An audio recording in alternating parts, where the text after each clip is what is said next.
So financial freedom is an absolute myth, and it's just there for people who are consistently stuck or unhappy financially and don't know how to manage money. Alright, I got another controversial topic today, and I'm going to be breaking a lot of hearts and probably a lot of people's minds as well. And that is, I'm talking about financial freedom, and it's a myth, it's absolute crap and garbage, and it sets most people up for mental and emotional failure, and also, I believe, it sets most people up to become absolutely stuck chasing a fantasy or a delusion financially. So I'm going to talk about it. Now, for those of you who don't know, I'm Michael Mojo. I'm the founder of the Mojo Human Performance Institute, where we focus on business, mindset, and lifestyle optimization for driven mofos. And the reason why I do these episodes is that most people waste their life, and I just don't want you to be one of them. Before I get started, I want to say a massive thank you to all of those out there who have rated and reviewed this podcast.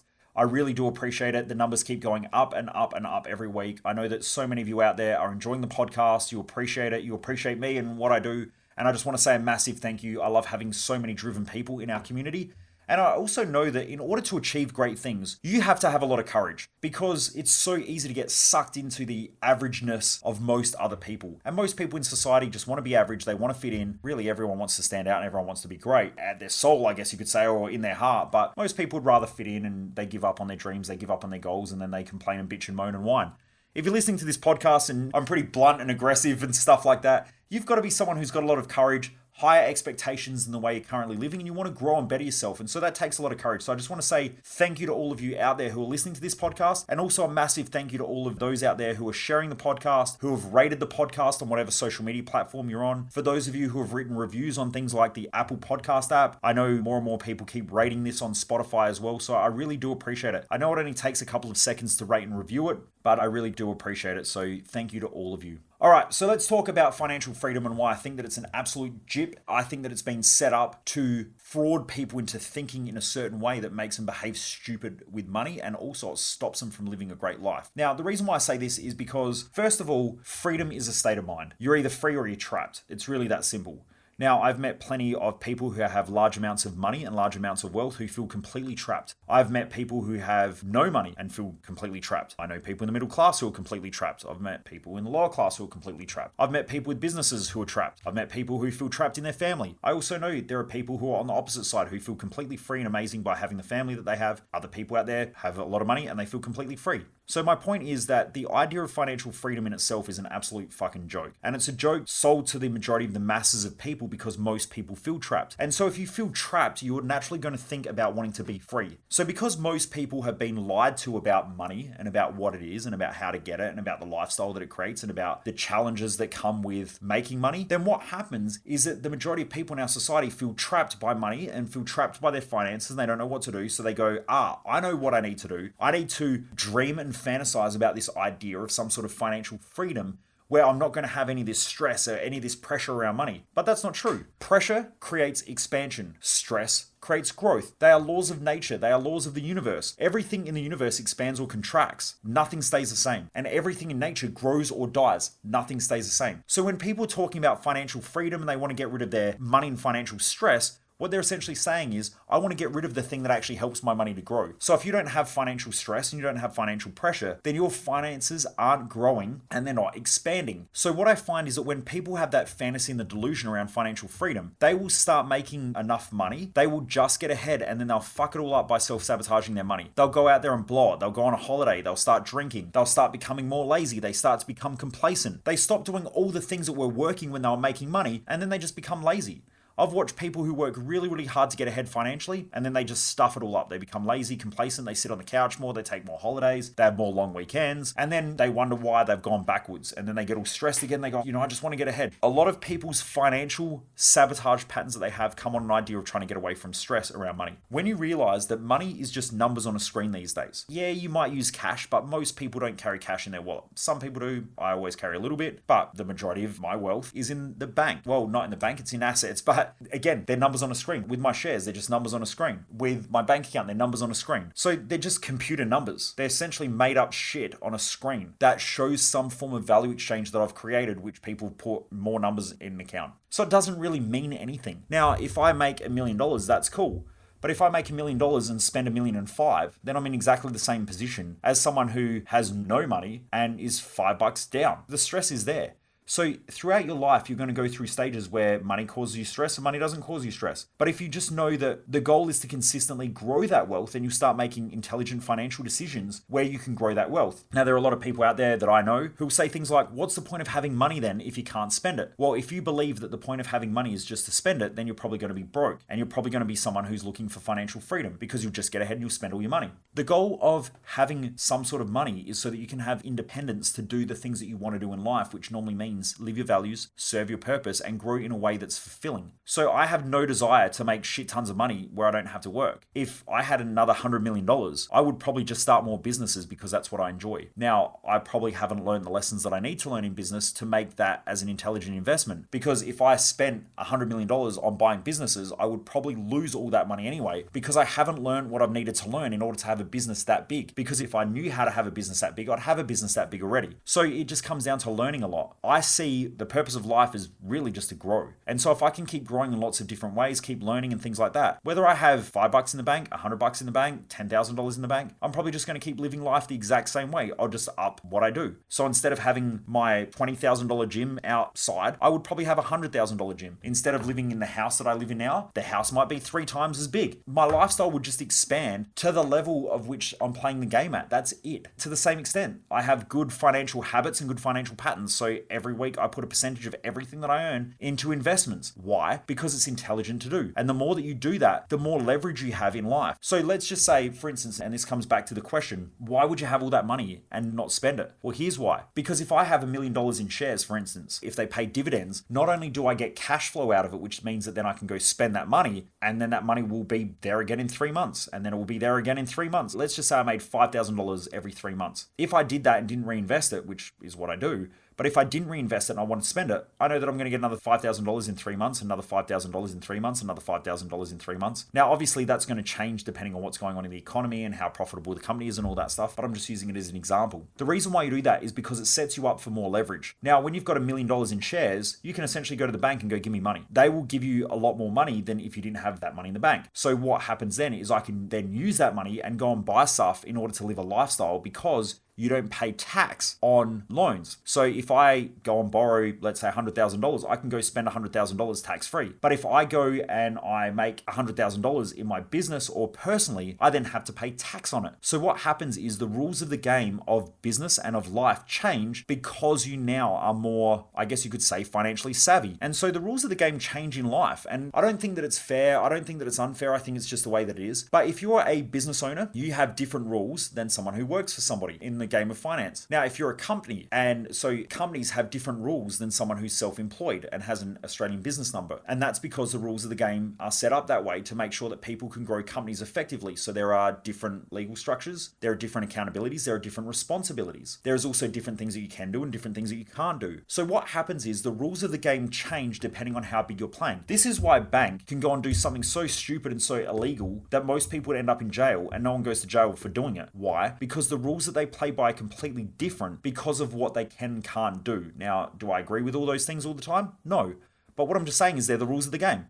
You can bitch and moan and complain about it, but it doesn't change it. As a business owner, there are people out there who complain and they say business owners should be taxed more. But the thing is, if you tax a business owner more, they're going to employ less staff, which then means that there's going to be less tax overall because the unemployment rate are going to be higher. There's going to be more people that need to be serviced and so on and blah, blah, blah.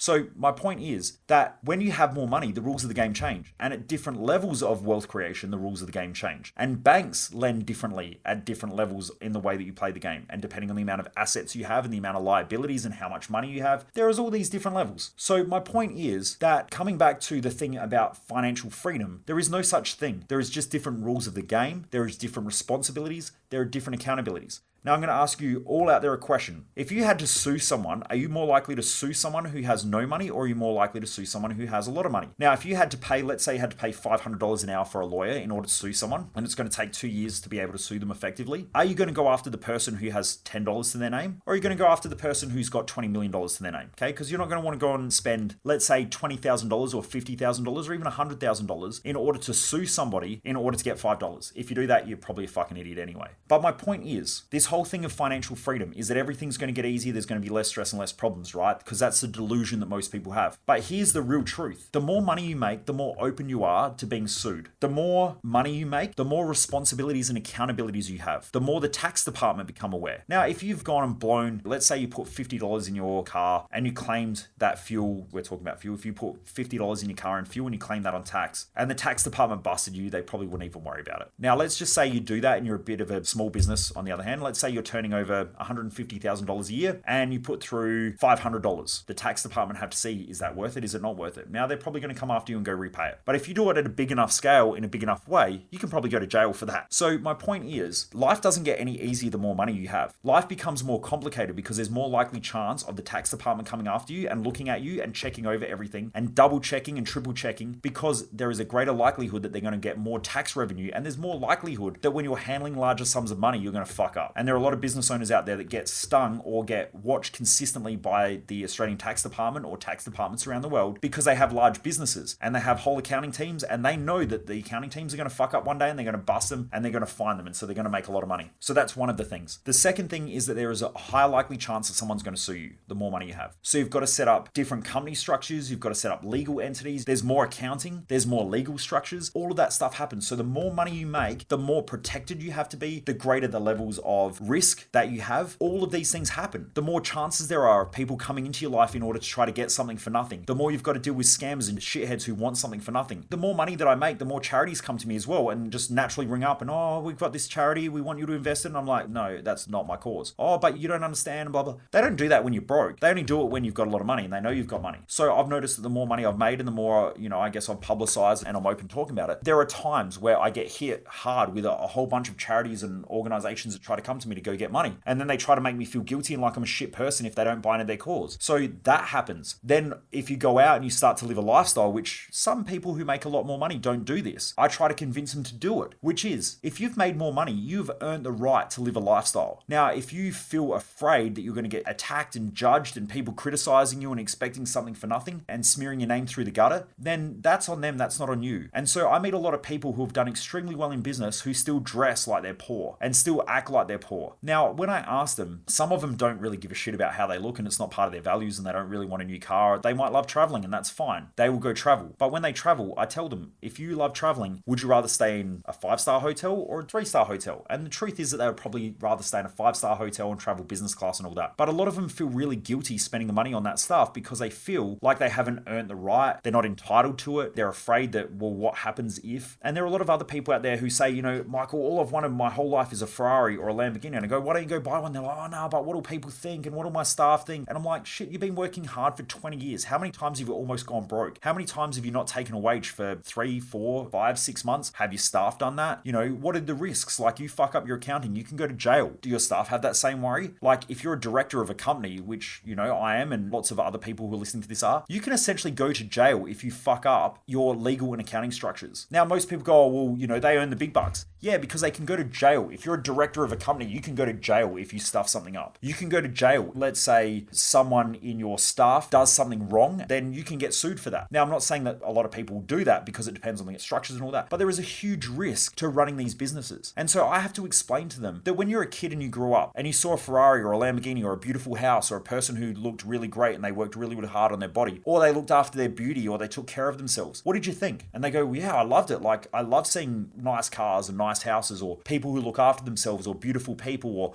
those amazing holidays. And I go, so you were inspired to see other people with that stuff, but you won't give back that same gift to other people by not living the lifestyle that you want to live because you're afraid you're going to be attacked. You're afraid you're going to be judged. That's not fair. That's the reason why I have supercars, because I was afraid that I was going to get judged and criticized. I thought that people would judge and criticize me. And then I got to a point where I was like, you know what, fuck this. I gave up my whole 20s when everyone was out partying and drinking and all that stuff. Now, I did it up until probably about 25, but in between the ages of 25 and about 32, 33, I never went out. And even I very rarely go out now. When I say go out, I mean go out and party. Why? Because it's not important to me. I would rather grow enjoy our business. I would rather go out and help people and teach and educate and do the things that I enjoy. But because of that, I work harder than most people. Now, I'm not saying most people who listen to this podcast, but most people in society. If most people are putting in a 38-hour week and they're only really productive for maybe 30 hours a week, maybe even less, I'm probably working 60, 70, 80 hours a week. I've given up Christmas holidays. I missed my grandmother's funeral because I was on national tour, and I had to make a decision whether I come back home and miss the rest of the national tour, or whether I stay out and keep touring and helping people and doing all that, doing what I knew was the right thing to do, which is that there are a lot of people who come to my events because they're just looking for a way of a better life and a better lifestyle and all that sort of stuff. So I made a decision to stay on tour instead of going to my grandmother's funeral and flying home and cancelling the tour. There's a lot of sacrifices. Once I realized that, I went, what? I've earned the right to do this. But there are a lot of people out there who just think that the more money you make, the easier life gets, and it's not. So I don't want to try and put you off making money, but I'm just saying that you can't have a benefit without a drawback. There's a benefit of having more money, but there's also drawbacks to that as well. And that is that you can get sued more. You've got to set up more legal structures. There's more accounting structures. There's more people who want to come after you. You've got to pay more in accounting fees, more in legal fees. Then you've got to deal with bullshit as well, because there are people out there who try to make you look bad, and then by the time you go and buy something nice, then there's a whole bunch of people who criticize you and they just go, you're fucking lucky, and all of that bullshit, which I'm sure a lot of you have been aware of, and I'm assuming some of you have even done it.